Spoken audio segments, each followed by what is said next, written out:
सरस्वती नमस्तुभ्यं वरदे कामरूपिणी विद्यारम्भं करिष्यामि सिद्धिर्भवतु मे सदा अन्नपूर्णे सदा पूर्णे शङ्करप्राणवल्लभे ज्ञानवैराग्यसिद्ध्यर्थं भिक्षां देहि च पार्वती माता च पार्वती देवी पिता देवो महेश्वर ബാന്ധവോ ശിവഭക്താശ്ച സ്വദേശം ഭുവനത്രയം.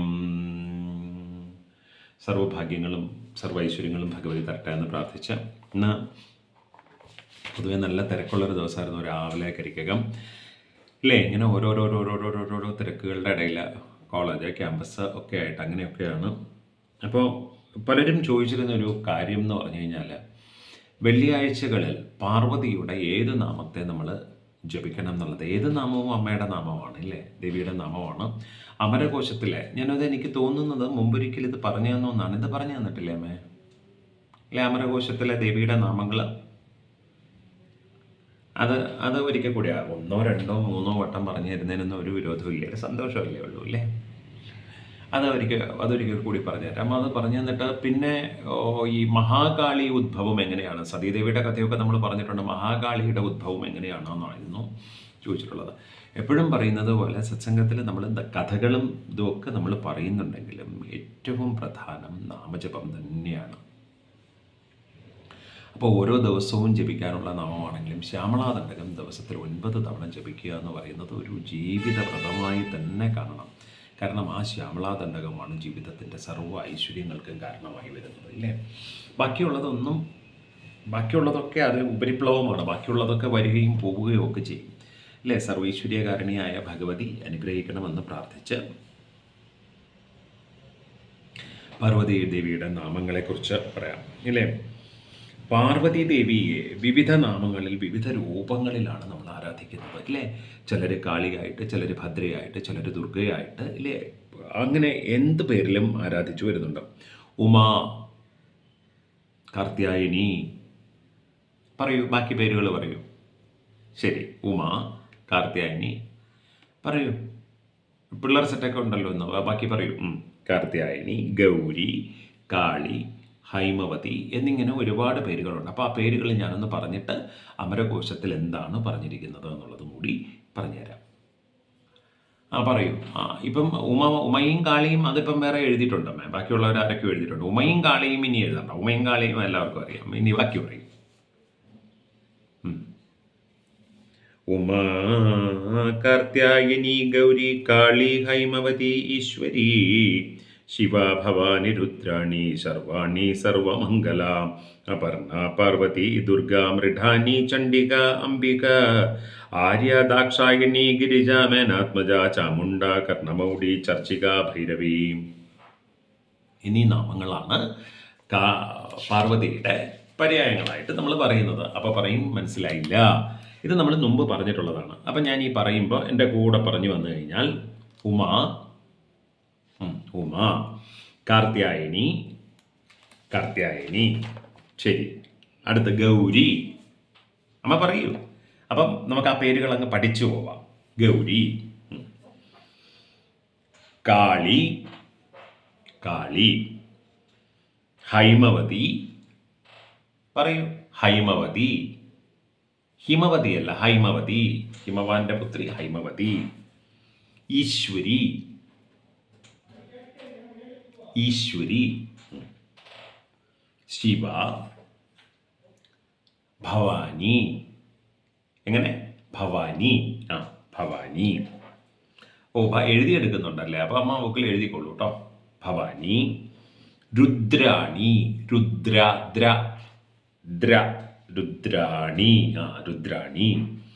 ശർവാണി, ശർവാണി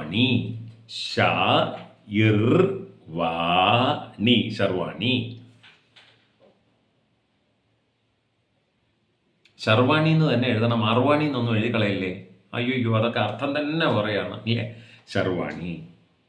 സർവമംഗല, മംഗളയല്ല, സർവമംഗല. അപർണ, അപർണയ്ക്ക് 2 നായാണോ 1 നായാണോ എന്നുള്ളതാണ് ചോദ്യം. അപർണ 2 നാ വേണം. 1 നാ എഴുതിയിട്ട് അടിയിൽ 1 നാ കൂടെ. അപർണ. പാർവതി, അപർണ, പാർവതി, ദുർഗ, മൃഢാനി, ഢ ഞാൻ മറച്ചിട്ട് ഢ, മൃഢാനി, ചണ്ഡിക, അംബിക, ആര്യ, ദാക്ഷായണി, ദാക്ഷായണി, ഗിരിജ, മേനാത്മജ, മേനാത്മജ, ആത്മജ മകൾ, ചാമുണ്ട, കർണമൗലി, ചർച്ചിക, ഭൈരവി എന്നീ പേരുകളാണ് അതിനകത്ത് ഉള്ളത്, പ്രധാനമായിട്ട് ഉള്ളത്. മനസ്സിലായോ? ഇത്രയും. ഇനി അമരകോശത്തിൽ എന്താണ് പറയുന്നതെന്ന് ഞാൻ പറഞ്ഞുതരാം. അത് ശ്ലോകമായിട്ടാണ്. അപ്പം ശ്ലോകമായിട്ട് തന്നെ പാടണ്ടേ അല്ലേ? പാടണ്ട, പഠിക്കണ്ടേ. ഉമാ കാർത്യായനി ഗൗരി കാളി ഹൈമവതീശ്വരി ശിവ ഭവാനി രുദ്രാണി സർവാണി സർവമംഗളം.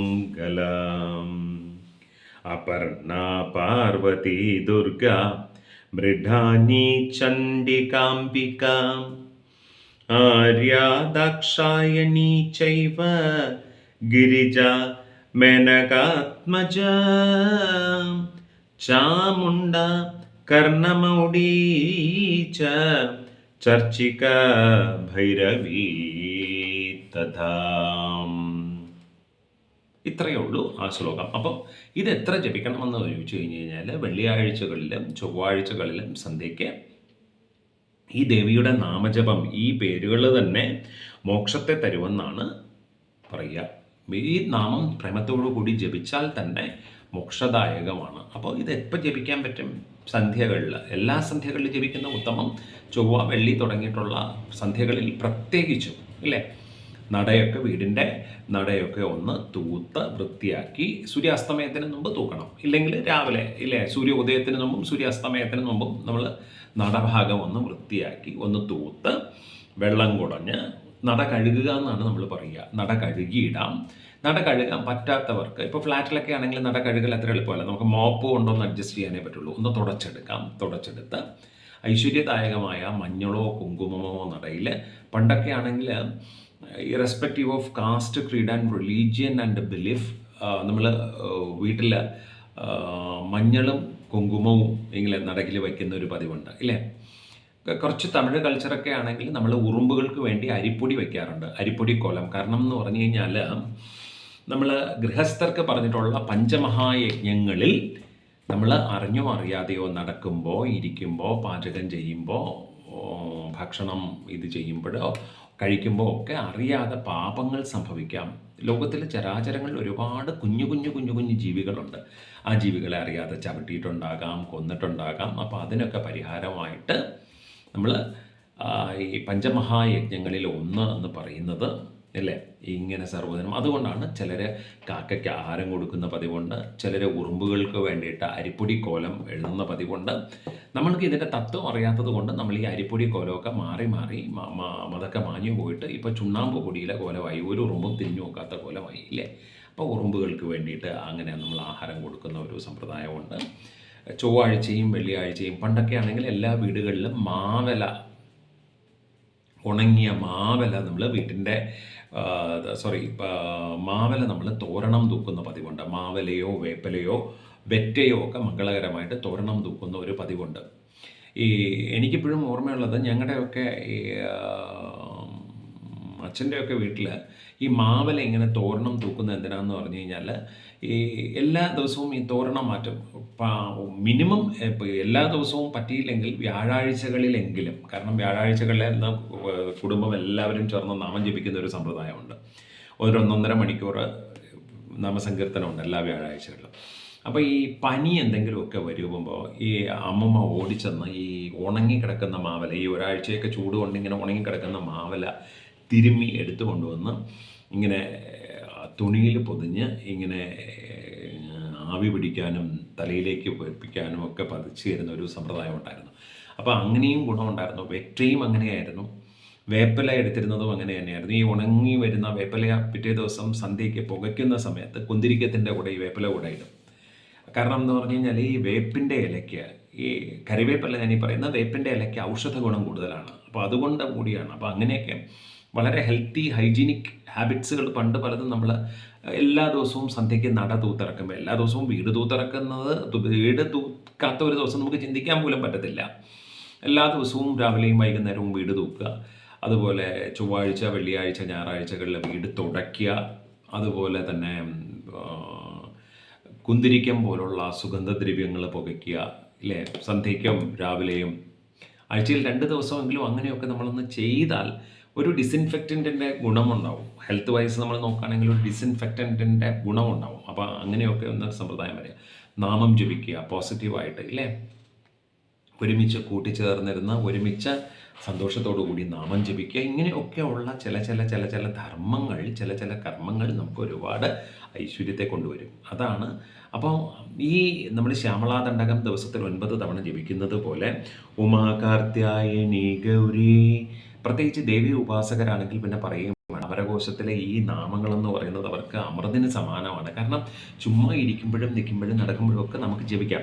ഉമാ കാർത്യായനി ഗൗരി കാളി ഹൈമവതീശ്വരി ശിവാ ഭവാനി രുദ്രാണി ശർവാണി സർവമംഗലാം അപർണ പാർവതി ദുർഗാ മൃഡാനി ചണ്ഡികാംബികാം ആര്യാ ദാക്ഷായണി ജൈവ ഗിരിജാ മേനകാത്മജാം ചാമുണ്ടാ കർണമൗഢീ ച ചർച്ചിക ഭൈരവി തഥാം എന്നിങ്ങനെ നാമത്തെ ജപിക്കുന്നത് ഗുണം ചെയ്യും എന്ന് പറയുന്നുണ്ട്. അപ്പോൾ ഇത് മുന്നിൽ ഞാൻ പറഞ്ഞു തന്ന സമയത്ത് ദക്ഷയാഗത്തിൻ്റെ കഥ വളരെ വിസ്തരിച്ച് പറഞ്ഞതാണ്. പക്ഷെ അന്ന് നമുക്ക് സതീദേവി പാർവതിയായി ജനിക്കുന്നതിന് ഒരു കഥ കൂടിയുണ്ട്, ഇല്ലേ. എന്താണെങ്കിലും ദക്ഷയാഗത്തിന് ചെല്ലുന്നു, സതീദേവി ശരീരം ഉപേക്ഷിക്കുന്നു. സ്കന്ദപുരാണം നമ്മൾ നോക്കുകയാണെങ്കിൽ ഈ പാർവതി ദേവിയുടെ ജനനത്തെക്കുറിച്ച് ഒരു കഥ പറയുന്നുണ്ട്. ഒരൊറ്റ മിനിറ്റ്. സ്കന്ദപുരാണം പുരാണങ്ങളിൽ വലിയ പുരാണമാണ്, അത്യാവശ്യം വലിയ പുരാണമാണ് സ്കന്ദപുരാണം എന്ന് പറയുന്നത്. കോളേജിൽ നിന്നൊരു കോളാണ്. ടീച്ചർ എന്താണോ എന്തോ ഈ സമയത്ത്. ഒരു മിനിറ്റ് ഞാനൊന്ന് സംസാരിച്ചിട്ട് വരാം. ഹലോ, എന്തോ ഞാൻ അതിട്ടിട്ടുണ്ട് ടീച്ചറെ. ഞാനത് മെയിൽ ചെയ്യാം. പൂജ ഇൻഡിവിജ്വലായിട്ട് ചെയ്യുന്നുണ്ടോ എന്ന് എനിക്ക് അറിഞ്ഞൂടാ. ശരി ഞാനത് ചെയ്യുന്നുണ്ട്. Department, on behalf of department ഞാൻ ചെയ്യുന്നുണ്ട്. ശരി ടീച്ചറെ, ഓക്കെ. അത് വേറെ ഒന്നുമല്ല, ഡിപ്പാർട്ട്മെൻറ്റിൽ ഒരു അത്യാവശ്യമുള്ള ഒരു കാര്യമായിരുന്നു, ഇല്ലേ. അപ്പോൾ അല്ലെങ്കിൽ സാധാരണ ഈ സമയത്ത് കോൾ പതിവില്ല. അപ്പോൾ നമ്മൾ പറഞ്ഞു വന്നത് സ്കന്ദപുരാണത്തിൽ സാധാരണ നമ്മൾ സ്കന്ദപുരാണം വലിയ പുരാണമാണ്. സ്കന്ദപുരാണം ഏതാണ്ട് ഈ ഗ്രന്ഥമാണ് സാധാരണ നമ്മൾ വായിക്കാൻ എടുക്കുന്ന മൂലഗ്രന്ഥമാണ്. സ്കന്ദപുരാണത്തിൻ്റെ ഈ മൂലഗ്രന്ഥമാണ് സാധാരണ. ഈ സ്കന്ദപുരാണത്തിനകത്ത് ഞാനതൊന്ന് നോക്കിക്കോട്ടെ. സ്കന്ദപുരാണം സംഭവകാണ്ഡത്തിനകത്താണ് ഈ കഥ പറയുന്നത്.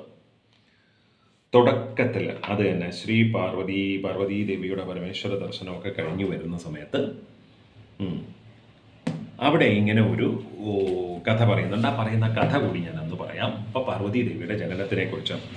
സതീദേവി പാർവതിയായി ജനിച്ചത് സ്കന്ദപുരാണത്തിൽ ഇങ്ങനെയാണ് കഥയായി പറയുന്നത്. അഗ്നിപ്രവേശനത്തിന് മുമ്പ് സതീദേവി മഹാദേവനെ സ്മരിക്കുന്നു.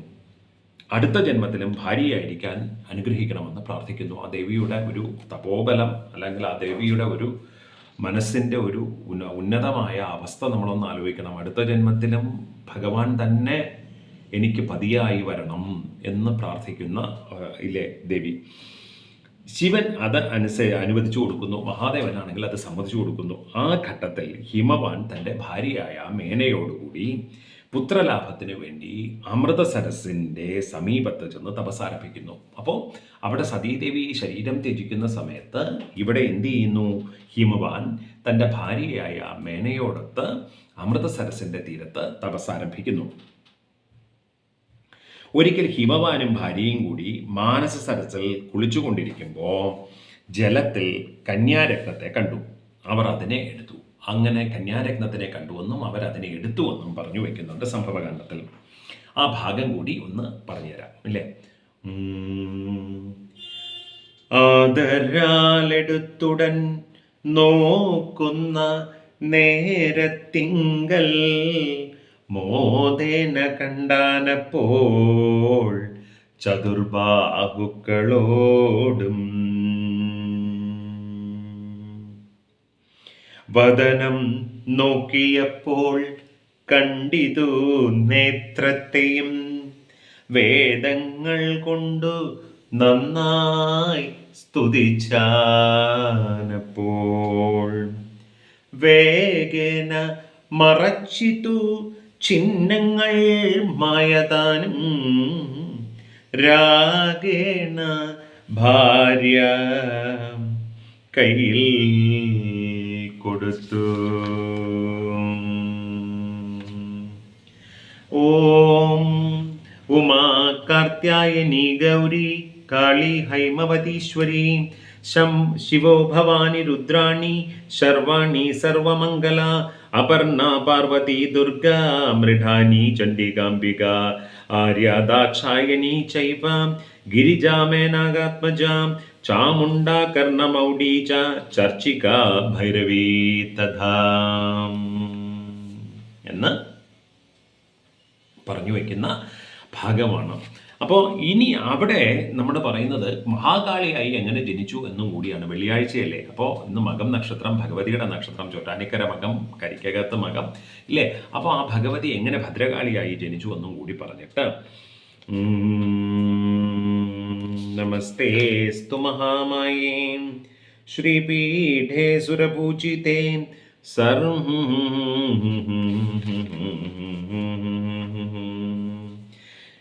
കശ്യപന്റെയും ദിതിയുടെയും പുത്രനായി വജ്രാംഗൻ എന്നൊരു അസുരൻ ജനിച്ചു. ധാർമ്മികനായ ഈ അസുരൻ 1000 വർഷം തപസ്സനുഷ്ഠിച്ചു. സമാധി കഴിഞ്ഞ് വജ്രാംഗൻ കണ്ണു തുറക്കുന്ന സമയത്ത് ഭാര്യയായ വരാംഗിയെ കാണുന്നില്ല. വജ്രാംഗനും ഭാര്യ വരാംഗിയും. ഇത് ഞാൻ മുമ്പ് പല അവസരങ്ങളിലും പല ഘട്ടങ്ങളിലും പറഞ്ഞിട്ടുണ്ട്. പക്ഷേ എങ്കിലും നമ്മളിതൊന്ന് അറിഞ്ഞിരിക്കാൻ ഇത് ഒരുപാട് ഗുണം ചെയ്യും ഇല്ലേ. വജ്രാംഗൻ ഭാര്യ അന്വേഷിച്ചിട്ടും സമ്പത്ത് നൽകിയ വരാംഗി ഒരു മരച്ചുവട്ടിൽ കരഞ്ഞുകൊണ്ട് നിൽക്കുന്നതാണ് കാണുന്നത്.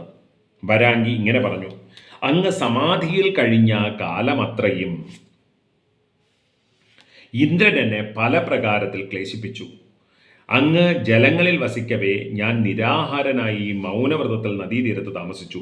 ഇന്ദ്രൻ അവിടെ വാനര രൂപത്തിൽ വന്ന് പൂജാപാത്രം മുതലായവ എടുത്തെറിഞ്ഞു.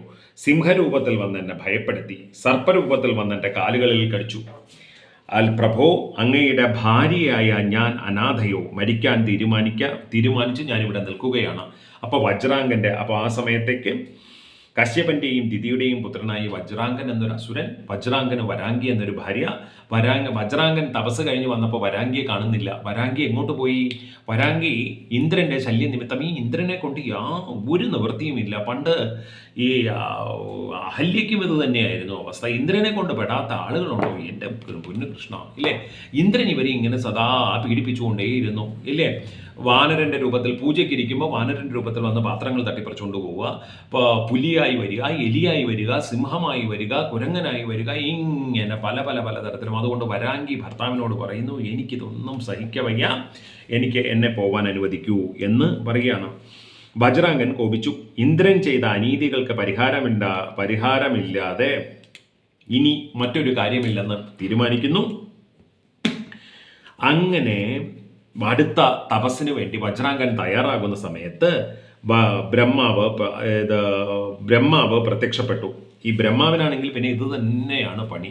എല്ലായിടവും ഈ വരം കൊടുത്ത് ബാക്കിയുള്ള ദൈവങ്ങൾക്കൊക്കെ ഈശ്വരന്മാർക്കൊക്കെ പണി കൊടുക്കുക.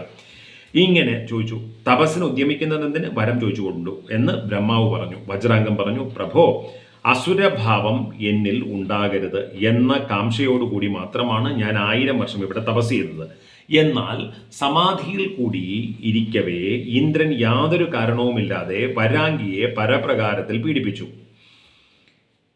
എങ്കിൽ എനിക്ക് ഇന്ദ്രൻ ഉൾപ്പെടെയുള്ള സകല ദേവന്മാരെയും തോൽപ്പിക്കത്തക്ക പ്രഭാവത്തോടുകൂടി താരകൻ എന്നൊരു പുത്രൻ ജനിക്കണം. ചോദിച്ചത് വളരെ ന്യായമാണ് ഇല്ലേ. ഭാര്യ വന്ന് ഇത്രയും പരാതി പറയുമ്പോൾ ഭർത്താവ് മിണ്ടാതിരിക്കില്ലല്ലോ. ഭർത്താവ് വജ്രാംഗൻ ബ്രഹ്മാവിനെ പ്രത്യക്ഷപ്പെടുത്താൻ തുടങ്ങി. ഭരത്തിന് കാട്ടിൽ പോയി അടുത്ത തപസ് തുടങ്ങാന്ന് പറഞ്ഞപ്പോഴേക്കും ബ്രഹ്മാവ് പ്രത്യക്ഷപ്പെട്ടു. കാരണം ബ്രഹ്മാവിനറിയാം ഈ വജ്രാംഗൻ ചോദിക്കുന്ന വരങ്ങളൊന്നും നിസാര വരങ്ങളെല്ലാം കൂടിയ ഇനമാണ്, ഇല്ലേ? അതുകൊണ്ട് ബ്രഹ്മാവ് പറഞ്ഞു നിനക്ക് എന്ത് വേണം? അപ്പോൾ പറഞ്ഞു ഞാൻ അടങ്ങി ഒതുങ്ങി സ്വസ്ഥവും സമാധാനവും ശാന്തവുമായിട്ട് വീട്ടിലിരിക്കാം, കുടുംബം നോക്കിയിരിക്കാം എന്ന് പറയുന്ന സമയത്ത് ആ ഇന്ദ്രൻ ഇവിടെ വന്ന് എൻ്റെ ഭാര്യയാണ് പലതരത്തിൽ ശല്യപ്പെടുത്തിയത്. എനിക്ക് ഇന്ദ്രനെ തോൽപ്പിക്കണം. മാത്രമല്ല ഇനി കോംപ്രമൈസ് ഒന്നുമില്ല, ഇന്ദ്രനെ എനിക്ക് തോൽപ്പിക്കണം. എനിക്ക് ഇന്ദ്രനെ ജയിക്കാൻ തക്കവണ്ണമുള്ള ഒരു മകൻ വേണം, താരകൻ എന്നൊരു പുത്രൻ ജനിക്കണം. ബ്രഹ്മാവ് അത് അനുവദിക്കുകയും ചെയ്തു. വരാംഗി ഗർഭവതിയായി 12 മാസങ്ങൾ കഴിഞ്ഞ് താരകാസുരൻ ജനിച്ചു. എന്താണെങ്കിലും വരാംഗി ദേവി ഗർഭിണിയായി താരകാസുരൻ ജനിച്ചു. താരകൻ ദീർഘകാലം പഞ്ചാഗ്നി മധ്യത്തിൽ തപസ്സനുഷ്ഠിച്ച് ബ്രഹ്മാവ് പ്രത്യക്ഷനായി. താരകൻ പറഞ്ഞു, അച്ഛനും മോനും ഒക്കെ തപസ്സിന്റെ ആളുകളാണ്, ഇല്ലേ? താരകൻ പഞ്ചാഗ്നി മധ്യേ തപസ്സു ചെയ്താലും നീ പാപകർമ്മത്തിൻ പ്രതിക്രിയയാകുമോ എന്ന് നമ്മൾ ചോദിക്കാറുണ്ട്, ഇല്ലേ? 7 നാൾ മാത്രം പ്രായമായ എനിക്ക് മരണമുണ്ടാകുമെങ്കിൽ 7 നാൾ മാത്രം പ്രായമായ കുട്ടിയുടെ കൈകൾ കൊണ്ടാവണമെന്ന് ഈ താരകൻ പറഞ്ഞു. താരകൻ എന്ത് പറഞ്ഞു ബ്രഹ്മാവിനോട്? ബ്രഹ്മദേവ, ഞാൻ വജ്രാംഗന്റെയും വരാംഗിയുടെയും മകൻ, ഇന്ദ്രനെ ജയിക്കാനായി ജനിച്ചവൻ, എനിക്ക് ഒരു മരണം ഉണ്ടാകുമെങ്കിൽ അത് 7 നാൾ മാത്രം പ്രായമായ 7 ദിവസം പ്രായമായ കുട്ടി എന്ന് പറഞ്ഞാൽ എന്തിനുണ്ട്?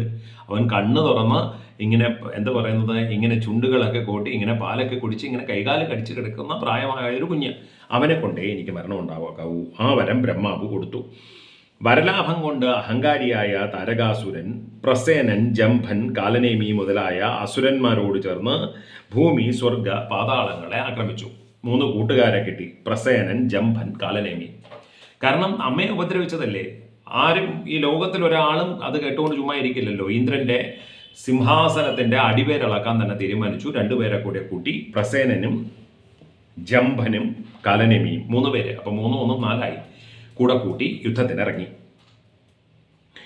അങ്ങനെ താരകാസുരൻ സർവ്വലോകങ്ങളെയും ദിക്പാലകരെയും ജയിച്ച് അസുരന്മാരെ അനുഗ്രഹിച്ച് ശിഷ്ടരെ നിഗ്രഹിച്ച് ഭൂലോക പെരുമാളായി പല യുഗം തുടർന്നു. ദേവന്മാർക്കൊക്കെ പണിയോട് പണി. ഇന്ദ്രൻ തുടങ്ങിയ ദേവതകളെല്ലാം ബ്രഹ്മാവിനെ സമീപിച്ച് സങ്കടം പറഞ്ഞു. ബ്രഹ്മാവ് സന്തുഷ്ടനായി ഇങ്ങനെ അരുൾ ചെയ്തു: ആകട്ടെ, ആപത്ത് പ്രതിവിധി അല്ലാത്തതല്ല. താരകന് കൊടുത്ത വരത്തിനുള്ളിൽ അവനെ വധിക്കുന്നതിനുള്ള ഉപാധി കൂടെ ഒഴിഞ്ഞു കിടപ്പുണ്ട്. 7 നാളിനകം പ്രായമാകാത്ത ശിശു തന്നെ കൊല്ലട്ടെ എന്ന് വരലാഭവേളയിൽ എല്ലാവരും കൂടി ബ്രഹ്മാവിന്റെ അടുത്ത് ചെന്ന് വരം കൊടുത്ത് വിട്ടല്ലോ എൻ്റെ പൊന്നു ബ്രഹ്മാവെ, ചുമ്മാ ഇരുന്നൂടി ഇയാൾക്ക് പെൻഷൻ കിട്ടുന്നില്ലേ എന്നൊക്കെ ചോദിച്ചിട്ടുണ്ടാവും. ഇവരെല്ലാവരും ചെന്ന് ദേവന്മാരുടെ അടുത്ത് നിന്ന് ബ്രഹ്മാവിന്റെ അടുത്ത് പരാതി പറഞ്ഞപ്പോൾ ബ്രഹ്മാവ് പറഞ്ഞു, ഞാനൊരു കാര്യം ചെയ്യാം, ഞാൻ വരം കൊടുത്തു എന്നുള്ള ശരി, പക്ഷെ വരത്തിന്റെ കൂടെ ഞാൻ അവനൊരു ഏണിയും കൂടെ വെച്ച് കൊടുത്തിട്ടുണ്ട്, ഒരു ആപ്പും കൂടെ അടിച്ചു കൊടുത്തിട്ടുണ്ട്. 7 ദിവസത്തിൽ താഴെ പ്രായമുള്ള ഒരു കുഞ്ഞ് കൊല്ലും, ഇല്ലേ? എന്നാൽ 7 നാൾ മാത്രം പ്രായം ചെന്ന ശിശു താരകാസുര വധം നടത്തണമെങ്കിൽ ആ ശിശു പരമശിവന്റെ വീര്യത്തിൽ നിന്ന് ജനിച്ചവനാകണം. ബ്രഹ്മാവ് പറഞ്ഞു, ചുമ്മാ ഇവിടെ കറങ്ങി. പരമശിവനാണെങ്കിൽ സതീദേവി ഇല്ലാതെ ഇരിക്കുന്ന സമയം, ഇല്ലേ? സതീദേവി പ്രാണത്യാഗം ചെയ്തല്ലോ. പരമശിവന്റെ വീര്യത്തിൽ നിന്ന് ജനിക്കുന്ന കുഞ്ഞിനെ ഈ താരകാസുരനെ കൊല്ലാൻ പറ്റൂ എന്ന് പറഞ്ഞു.